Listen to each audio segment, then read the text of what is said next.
જો આપણે રસોઈનો ટાઈમ થઈ ગયો. દાળ 2-3 પાણીએ ધોઈ નાખવાની અને પછી આ રીતે મૂકવાની. આમાં છે ને હું અડધું ટમેટું નાખું સુધારીને, અને એ દાળ બફાય ને એટલે એકદમ ટેસ્ટી અને મસ્ત બને. અને હવે આપણે લીધા છે ભાત.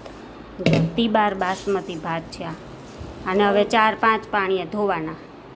હવે મેં આ લઈ લીધું છે ટમેટું દાળમાં નાખવા. અમારો છોકરો આવી ગયો ને ક્લાસેથી, તે કે મમ્મી શું બનાવો છો? તો હું બનાવું છું દાળ ભાત શાક રોટલી. એ રહે છે શનિવાર.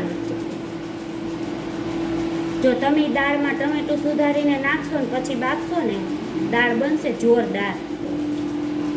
અને આપણે કાઠિયાવાડી રસોઈમાં પાછા ન પડ્યો, ગમે એવી હોય ઉલારી નાખી રસોઈને, અને આંગળા ચાટતા રહી જાય બધાય. એવી રસોઈ બને આપણી જોરદાર. એ પાછળમાં ઘરવાળા હાલે છે. સાઈડ ઉપરથી આજે વેલા આવી ગયા ને એ ન બેહે.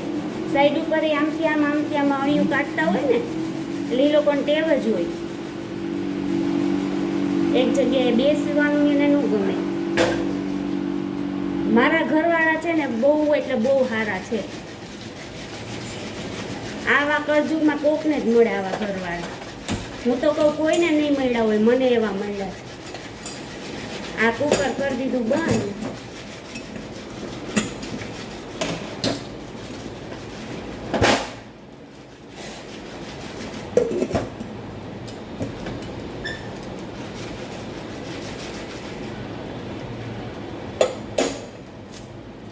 અને પલાળી દીધા છે ભાત.